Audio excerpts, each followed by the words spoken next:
اور کوئی جواب نہیں بن پا رہا تو اس نے حضرت موسیٰ علیہ السلام کو ڈرانا چاہا اور کہا ان لوگوں کا اور تمہارا معبود میں ہوں، بس اگر تم میرے سوا کسی اور کو معبود مانا تو میں تمہیں قید کر دوں گا، یعنی کہ اگر تم میری دعوت کو قبول نہیں کرو گے میں تمہارا پچھلا گناہ معاف نہیں کروں گا، سزا دوں گا، اگر مجھے قبول کر لو گے تو تمہیں معاف کر دوں گا، اگر تم اپنی بات پر اڑے رہے تو سزا بھگتو گے۔ حضرت موسیٰ علیہ السلام نے فرمایا کہ مجھے تیری طرف رسول بنا کر بھیجا گیا ہے تاکہ تجھے حق کا پیغام پہنچا سکوں، تم مجھے کوئی نقصان نہیں پہنچا سکتے، ہاں اگر تم میری بات مانو گے تو نہ صرف بہت بڑے نقصان سے بچ جاؤ گے بلکہ تمہیں بھی اللہ تعالیٰ نوازے گا، بس اگر تم چاہتے ہو کہ تم کامیاب ہو جاؤ تو کلمہ پڑھ لو، پہلا کلمہ پڑھ لو۔ فرعون نے کہا اگر میں تمہارا کلمہ پڑھ لوں تو تمہارا رب مجھے اس کے بدلے میں کیا دے گا؟ حضرت موسیٰ علیہ السلام نے فرمایا اگر تم کلمہ پڑھ لو گے تو وہ میرا اللہ تمہیں 3 چیزیں عطا فرمائے گا۔ چنانچہ حضرت موسیٰ علیہ السلام نے فرمایا اگر تم اللہ پر ایمان لے اور کلمہ پڑھ لو تو رب اللہ تمہیں 3 نعمتیں عطا فرمائے گا، پہلی نعمت بادشاہت کو خوب بڑھائے گا، دوسرا تمہاری جوانی لٹا دے گا، تیسرا تمہاری عمر دراز ہوگی اور عمر میں برکت ہوگی، صحت دی جائے گی اور مرنے کے بعد ڈھیروں انعامات اور جنت سے نوازا جائے گا، ان کا کوئی حساب نہ ہوگا۔ چونکہ حضرت موسیٰ علیہ السلام کو اللہ کی طرف سے حکم تھا کہ فرعون سے نرم بات اور نرم لہجے میں بات کی جائے، آپ کو نرم لہجے سے نفع اور فائدے کی بات پر فرما رہے تھے کہ شاید کلمہ پڑھ لے اور وہ ایمان لے آئے۔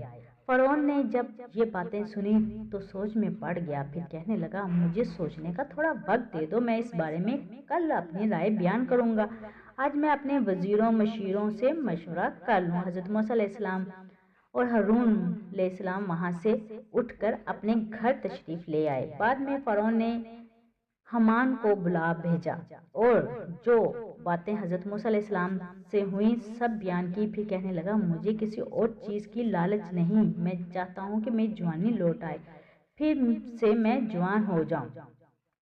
تب وزیر ہامون نے کہا یہ تو کیا کہتا ہے، ابھی تھوڑا عرصہ ہوا تم نے دعوت معبودیت کیا ہے، یعنی کہ میں خدا ہوں، اب دوبارہ عبدیت کا اعلان کر دینا چاہتے ہو؟ خالق ہنسیں گے، یعنی کہ مخلوق ہنسے گی اور آپ پر خالق یعنی کہ آپ کو خالق کہتی ہے تو وہ کہیں گے ہمارا خالق ایسا ہے، اگر تم نے ایسا کیا تو تمہاری کوئی بات نہیں مانے گا، اگر تمہیں جوان ہونے کا اتنا ہی شوق ہے تو خواہش ہے تو مجھے آج رات کا وقت دو، صبح تک میں تمہیں جوان کر دوں گا۔ فرعون نے پوچھا بھلا تم ایسے کیسے کر سکتے ہو؟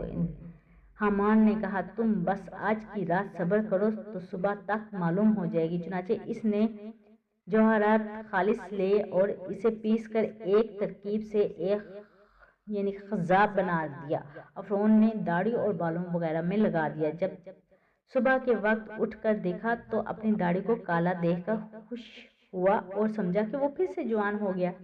پھر جب حضرت موسیٰ علیہ السلام اور ہارون علیہ السلام آئے، کہنے لگا کہ تمہارے پاس کیا دلیل ہے کہ ہم مانیں؟ تم اللہ کے رسول ہو، اللہ کا پیغام لے کر آئے ہو، اگر تم سچے ہو تو کوئی معجزہ دکھاؤ، کیونکہ معجزے صرف انبیاء علیہ السلام کے پاس ہی ہوتے ہیں۔ حضرت موسیٰ علیہ السلام نے فرمایا اگر میں تمہیں معجزہ دکھاؤں تو کیا تم مانو گے میں اللہ کی طرف سے بھیجا گیا ہوں اور ایمان لاؤ گے؟ فرعون نے کہا ہاں اگر تم معجزہ لاؤ تو پھر ایمان لاؤں گا، مانوں گا اور تم سچے ہو۔